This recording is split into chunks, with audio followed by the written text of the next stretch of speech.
nom et juste le nom, le secteur dans lequel vous êtes. Et je pense que ça sera suffisant. Et puis, nous allons procéder à l'échange. Et baraza kubanza rero batushikirize idondore akazina kumbore n'ibyo basanzwe bakoreramo hama tubaza guhana ijambo umwe ku wundi. Merci beaucoup. Nibaza ko nza guhera ko sinzi buri hagati muri twebwe ariko monsieur juste merci. Murakoze cyane. Mu bafude wanje wo guhereza ku murena w'agashana ushikiriza. Bonjour. D'abord, je remercie l'association World Future Active et Armada Business Africa pour cette initiative. Et je m'appelle Luis Morora. Je représente la société Digital Solution Company. Comment on dit Yes Company. Donc, nous sommes dans le secteur de la TIC et précisément au niveau des logiciels et des applications. Donc, actuellement, nous sommes ici au Burundi depuis 2017. Merci. Che monsieur a l'instabilité Ndabona mukita urujubanya kiyongeza byarujwa nitwa Kana Augustin Burundi amadokoresha mu kitwa Bituna Power Group. Je représente aussi programme yitwa Wamuka ari ihuriyemo Wamuka n'abagizatunga n'abanyamidari. Hama ibyo dusanzwe dukora harimo kudandaza kubayanisha, harimo kwerekeza cyangwa guhuza abanyamigambi n'abafise indoto kanaka mu buryo bwo kubakompanya amaformation no kubereka amasoko. murakoze cyane. Murumva yuko basanzwe bari mu bitandukanye ariko nashaka ntere kuri Monsieur Bonaventure mbega icyumviro cyo kujya mu byo kwitunganya imigambi cyatanguye ryari waracamanye mbega byaje gute? Murakoze cyane. Icyiyumviro bavuga yuko nacamanye guhera mu bwana ariko ntibyagiye biranyorohera kubera yuko naritse amashuri nk'abandi bose ndaca no mu byo kudandaza ariko harakajambo kakunda kumbabaza mu mutima cyane. Naradandaje ngaha muri ville impuzu ariko ndazidandaza rero nkama numva ijambo rivugwa kenshi, mwebwe mwize mugaruka gukora urudandazwa nka twebwe nyine tutize bacumenga kuba twaragiye ku ishuri nta kintu twagiye kuzana comme impact positive. Iryo jambo ryarambabaza igihe kininiya bituma mfata umwanya nari mpejeje baccalauréat muri comptabilité gestion muga mu nyuma nabiheba ibyo byose nja kwiga umwuga wo gusudira. Mu kwiga uwo mwuga wo gusudira nari maze igihe kitari gitoyi ntoye telefone yanje ndaba kuri YouTube uko bakora amamashini atandukanye n'ibindi. Hari n'abajambo ku ishuri bakunda kumbwira ko nari nciye ubwenge nkaca mba ndi ko ndadandaza bakavuga ati mwebwe mwize nta impact muzana itandukanye na twebwe tutize. Nkaca ngaruka no kuri rya rindi jambo bambwira ati ariko ku ishuri wari uciye ubwenge. Maze gutangura umwuga wo kwiga gusudira naciye nsubira ngasigura kandi ndavuga nti abasudira amaportayi n'ibindi ibyo n'abandi barabikora. Ubu nanjye nshaka gukora ikintu batazoba bamenyereye. Byaragoye kubera yuko byari ibintu n'umuntu uri kurabibwira adatahurwa kubera mu 2019 niho nakoze imashini ya mbere yahundikira amagi y'inkoko iyo bita pondeze. Ndibuka umuntu yampaye komande ya mbere ndabimubwira mu bwenge yabyumva ubwanabwira ndabishoboye kubera nari nafashe umwanya ukwiye kuvyiga ndanarondera ibikoresho byo bimfasha. Ayo mahera yampaye ambwira ati nutware ntavyo nizeye nanje kubera kandi ndabimenyere navyitayeho iyo mashini namubereye neza cyangwa finalement ndatanguye gukora ikintu kije gutandukanya na wa wundi yavuga yuko nubwo twize tuguma dukora bya bindi nyene bakora rwose. urakoze cyane urumva ko byatanguye kare nagomba mbaze mworoha please we uri mu bijyanye kumborere n'iby'ubuhinga bwa none mbega ko iby'ubuhinga bwa none usanga atari henshi biri ni twavuga ko ari na bishasha cyane nko mu gihugu cyacu nta myaka myinshi bimaze mbega wowe kugira ubitangure wabyumvise ko mbona n'imyaka dusa n'abayingana mbega byaje gute wabyize cyangwa wabirahuye cyumviro cyaje gute? Bon, je vais continuer toujours à répondre parce que je vis parmi Elias qui ne comprennent pas ce qu'on dit. Bon, l'idée initiale pour se lancer dans la technologie, en fait, nous avons fait des études en informatique et comme partout au monde, les études au niveau des écoles, c'est toujours basique. Maintenant, il a fallu que nous puissions nous orienter vers des entreprises qui sont déjà ici pour commencer à s'expérimenter et devenir des professionnels. En réalité, on n'avait pas de projet à créer des entreprises pour nous-mêmes parce qu'on était formés pour aller travailler pour d'autres entreprises qui existaient déjà. Alors, qu'est-ce qui nous a poussé maintenant de quitter l'entreprise dans laquelle on était en train de travailler? C'est les satisfactions. Ça veut dire nous avons travaillé avec un investisseur qui avait d'abord un problème avec la logique de l'investissement. Donc, on travaillait, mais on ne voyait pas comment ça va se faire demain. Donc, il y avait toujours des doutes, ça qui avait des malentendus. Alors, comme on était encore plus jeune que l'investisseur en soi, on a dit s'écarter et aller nous lancer nous-mêmes dans une activité comme une activité qu'on faisait au niveau de cette entreprise. Bon, après ça, je pense qu'on va avoir le moment de parler concernant les défis qu'on a rencontrés. Je vais détailler ça. Ok, merci beaucoup. Voilà, monsieur et les études. Donc, mais ce qui est intéressant, c'est qu'il était formé pour servir les autres.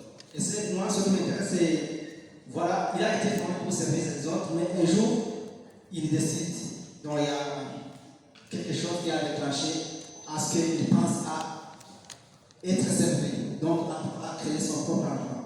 Je voudrais demander à monsieur Augustin, we wavuze yuko uri mu urongoye ishyirahamwe ry'ibyo guharanisha kumurikuranisha kumenyekanisha mbega namwe kugira uhaguruke ngira cyo kumenyekanisha ibintu ibi n'ibi byahereye mbega nibyo wari wigiye cyane kugira ngo ube woje guharanisha iby'abandi wari wabuze iby'iwabo cyangwa kwari kugira uvuge ati jewe bigaragara ariya ntibimenyekana tubwire mbega ubuharanisha iby'abandi bimeze gute ni gute ari ukubitunganyiriza umugambi?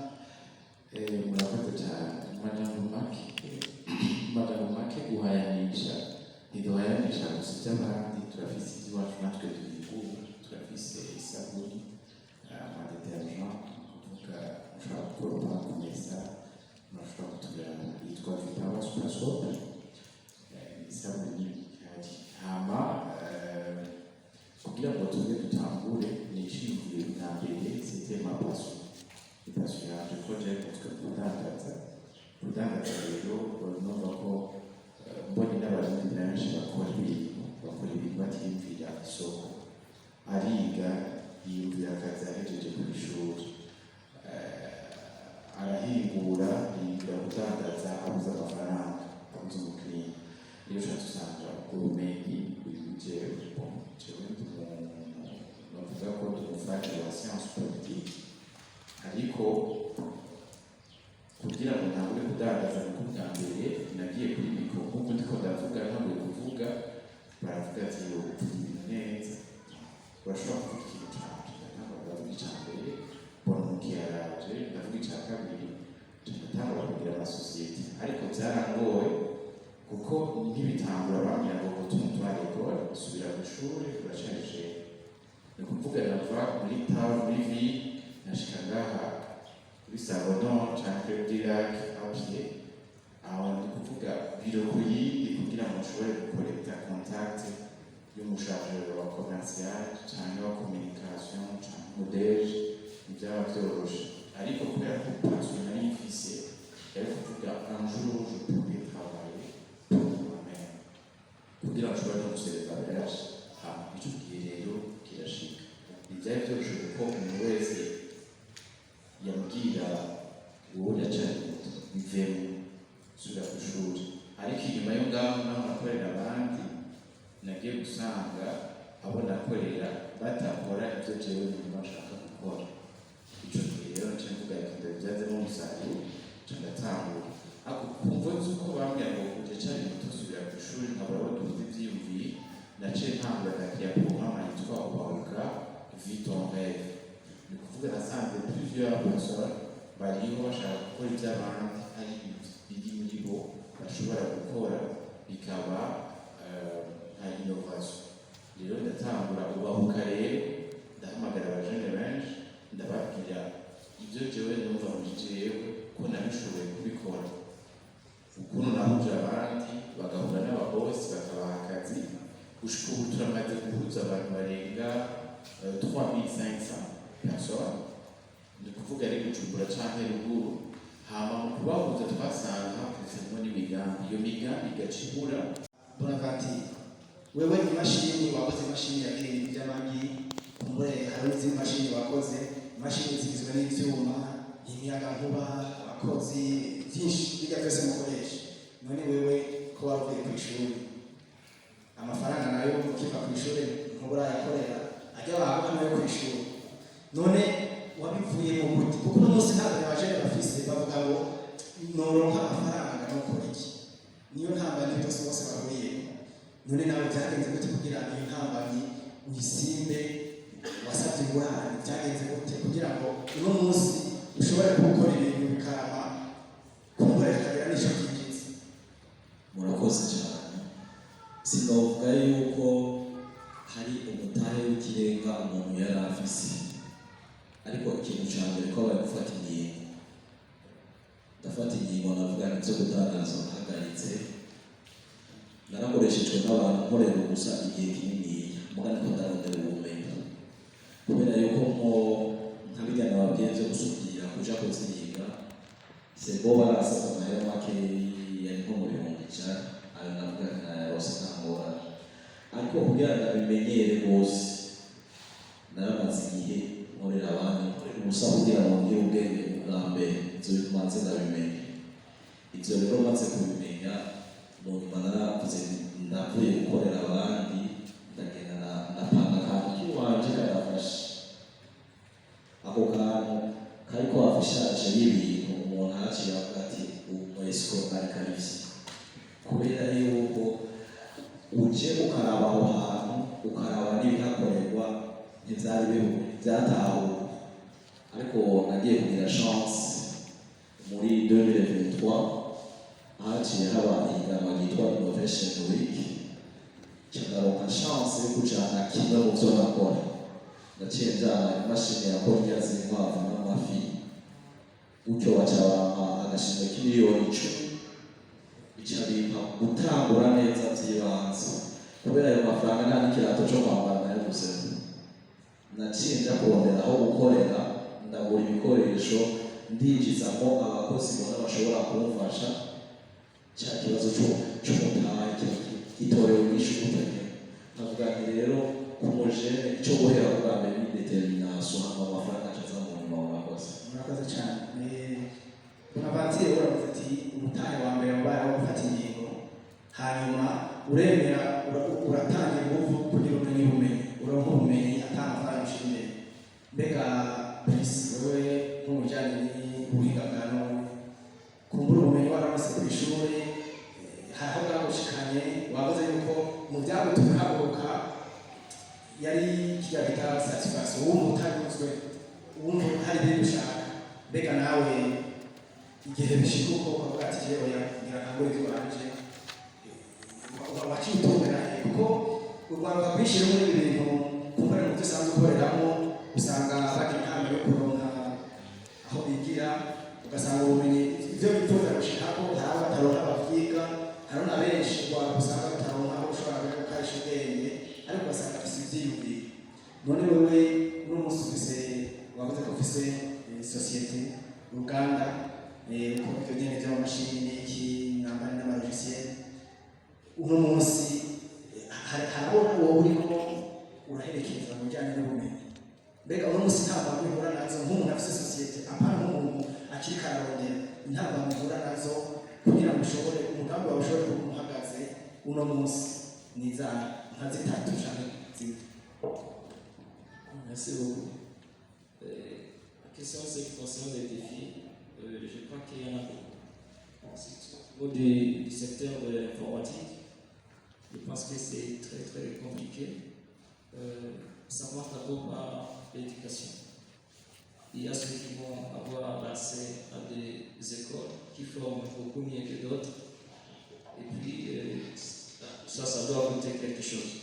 Et puis, il y a aussi au niveau du début après l'école, il faut maintenant se lancer. La première chose, c'est d'avoir des idées. Et les idées, souvent, quand on sort de l'école, on a tendance à copier ce qu'on voit déjà au niveau de la toile. Et pratiquement, en réalité, ça ne fonctionne pas. Ça ne produit rien du tout au niveau des résultats. Et puis, il peut maintenant y arriver.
Il faut maintenant s'assurer est-ce qu'on va continuer, comment avec la société.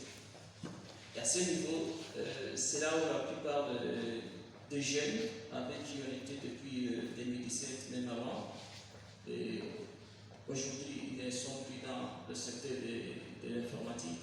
Ils ont dû changer ou bien complètement fermer leurs entreprises parce qu'on est technicien, on apprend la technique, on apprend comment on fabrique des machines, des logiciels, et ainsi de suite. Mais on ne sait pas comment on investit, comment on va trouver les clients. Oui, on a trouvé des clients parce que la plupart des premiers clients, ce sont nos amis, nos familles, nos connaissances. Mais pour qu'une entreprise puisse fonctionner, il faut être connu, il faut avoir des références. Autrement dit, il faut avoir un système pour appeler une clientèle. Et à ce niveau ici, le Burundi, je crois que c'est très isolé. Il n'y a pas d'entreprises ou bien de consultants qui sont capables de nous apporter ces genres d'appui. Alors la jeunesse, vous investissez, vous dites je fais telle technologie, mais où sont les clients? Alors quand on parle des clients, il peut y arriver maintenant. On a un petit réseau entre des amis qui vont vous dire à chaque fois je vais trouver quelqu'un qui a besoin de cela. Mais là on est au niveau du stade préliminaire des startups. Ça veut dire au niveau des startups, nous avons un défi. Il peut arriver qu'on a une clientèle pendant 2 mois et on peut passer 6 à 3 mois sans clientèle. Alors à ce moment-là, on n'a pas de salaire. On vit, on se dédie. C'est ce qu'on est en train de faire. Et puis, il y a eu même nous, en première année, quand on a commencé avec Digital Social Company, la première année, on a fait un chiffre d'affaires qui allait de 1,3 million, je crois, alors qu'on était en train de payer le bureau qui nous coûtait jusqu'à 2,4 millions. Voilà. Donc, le bureau lui-même, ça dépassait notre chiffre d'affaires. Là, on ne parle pas des déplacements, tout ça, ainsi de suite. Alors, Ça veut dire qu'on a fait de l'argent qu'on récupérait ailleurs. Ce n'était pas des dettes, c'était de l'argent parce que quand on a commencé, il y avait déjà encore un petit travail à côté. Et alors, avant d'abandonner complètement, c'est que j'étais déjà sûr qu'au niveau de notre société, on peut avoir quelque chose. L'autre défi qu'on va maintenant rencontrer, c'est pour passer du stade embryonnaire des startups vers une entreprise là où on doit avoir des salariés. Alors, à ce niveau, c'est encore plus compliqué. Ça veut dire qu'il faut avoir une clientèle, une bonne organisation. Il faut avoir un système de marketing qui est bien organisé. Et puis, il faut avoir à travailler beaucoup. À ce moment-là, on peut y arriver, on peut évoluer. Merci. Merci beaucoup Brice. Brice mu kujyana isaka karakoreramo yavuze yuko ahanini ibyo bakora barabikora ariko ntabwo yakunda kugira isoko. Monsieur Brice, wewe muri mu gisata kumenyekanisha iki niki intabwo Brice bagira ati twe turabikora tubijyana he mbega ntabwo n'umusanzu mubikoreramo ni iki kimufasha kuko uno munsi urashaka gukora isabuni ukazikorera ngaha ejo ngaho ugaca gukora isabuni uriya nawe agaca gukora izitukura uriya agakora izera isabuni n'isabuni sibyo none utudandaza gute kuko ivyo tubona aho dusanzwe tubaye mu masoko urashaka kubona umurongo uva hariya gushika hariya bose badandaza ibirato bisa n'amakorero hari igihe wibaza ati abantu ngira bakorera hamwe sibyo none iyo bishitse uko nk'ugwaruka ngaho urabe imigambi ukabona irasa Brice yavuze yuko hariho abigana abandi rimwe na rimwe sivyo none iyo bishitse igihe bose bariko bakora bimwe hamwe bwe nk'abatunganiza imigana mu bijyanye no kumenyekanisha kugira ibintu bimenyekane nizahe impanuro mutanga nka zine kugira ngo muri urwo iryo huriro ry'abantu badandaza bimwe ushobore kuvamo kuko imigambi iri ngaho uwo bahantu bavuge bose benshi usangisa none wodandaza gute aba isoko murashobora kuba muyifise mugabo kugira babigure bisaba ko umuntu atora muri bijya byinshi mubafasha gute bamenya ibyo bagura gute. Ikibazo cyiza ubwa mbere notangura ku mpanuro ku bantu bakora n'imigambi bayiga hari abantu b'abahinga mu kwandika mu gutegura imigambi no mu gusigura ariko hageze ku isoko bikaba ikibazo kubera ko batigeze biyumvira gutegekanya ibyo bakora kugaburira abakiriya canke abitabira umugambi n'abandi kuko iyo udashoboye gutegekanya iyo utekurabika umugambi hari igice bagusaba gutegura kunguka neza canke guhomba neza. Abantu benshi baravyibagirwa ako kantu ko guhomba neza. Rero icambere ntagushiremo uvuze guhomba kuko guhomba ku bantu bariko par des histoires de succès, par des défis, par des approches. Ok? On peut parler. Ils ont beaucoup parlé de ça. Vous êtes dit, hariho abantu bandika imigambi neza. Hariho abantu vraiment qui ont des experts au niveau de la formation. Mais arrivé au terrain des cas,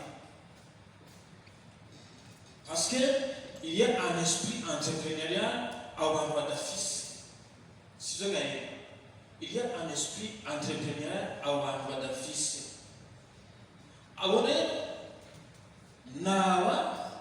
qui ont des organisations qui travaillent au niveau de l'entrepreneuriat, mais qui ne pratiquent pas l'entrepreneuriat. Ok?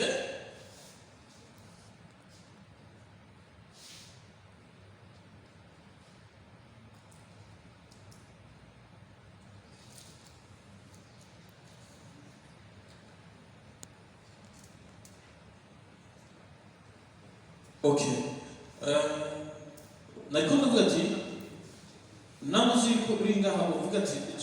Je suis vraiment responsable d'une organisation comme World Future Active. Je fais ceci au niveau de l'entrepreneuriat et que tu ne pratiques pas toi-même. C'est-à-dire, tu es tenté de parler la vie où tu as choisi.